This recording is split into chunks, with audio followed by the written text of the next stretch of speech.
आज मैंने डायरेक्शन 115 के तहत नोटिस पेश करा है ऑनरेबल स्पीकर सर को, क्योंकि कल माननीय नेता प्रतिपक्ष श्री राहुल गांधी जी ने सदन में अपनी स्पीच में बहुत सारी इनएक्यूरेट स्टेटमेंट्स कही हैं।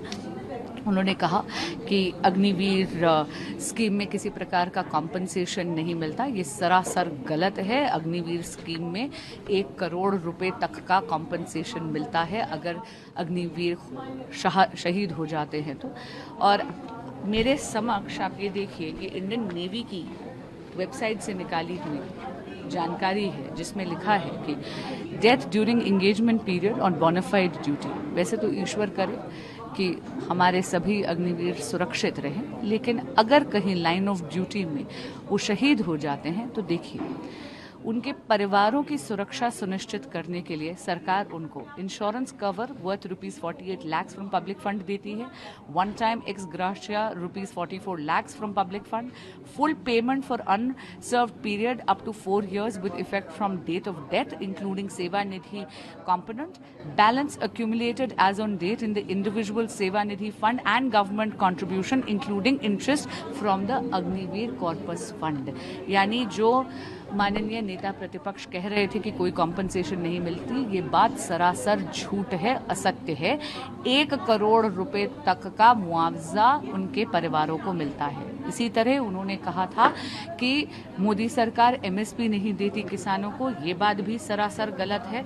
अगर आप देखेंगे तो 19 जून 2024 को ही गवर्नमेंट ने एमएसपी की बढ़ोतरी अनाउंस करी है 14 खरीफ क्रॉप्स में।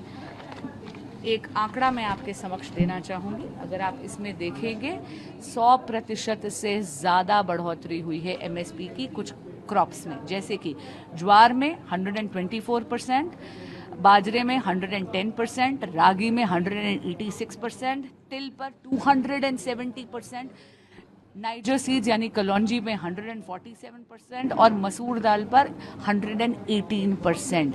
एक बार फिर उनकी ये स्टेटमेंट सदन को गुमराह करने के लिए उन्होंने जानबूझकर बनाई थी। और तीसरी बात, उन्होंने भाजपा पे आरोप लगाया कि हम किसानों को आतंकवादी मानते हैं। ये बात बिल्कुल झूठ है, असत्य है। हमारे लिए तो देश का किसान देवतुल्य है, क्योंकि वो देश का अन्नदाता है।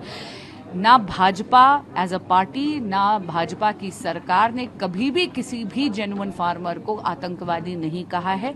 यहाँ तक कि जैसे ही नई सरकार का मोदी 3.0 का गठन हुआ तो हमारे यशस्वी प्रधानमंत्री श्री नरेंद्र मोदी जी ने आते ही पहला कार्य करा कि किसान सम्मान निधि से किसानों को 20,000 करोड़ रुपए किसान सम्मान निधि के तहत ट्रांसफर करे हैं।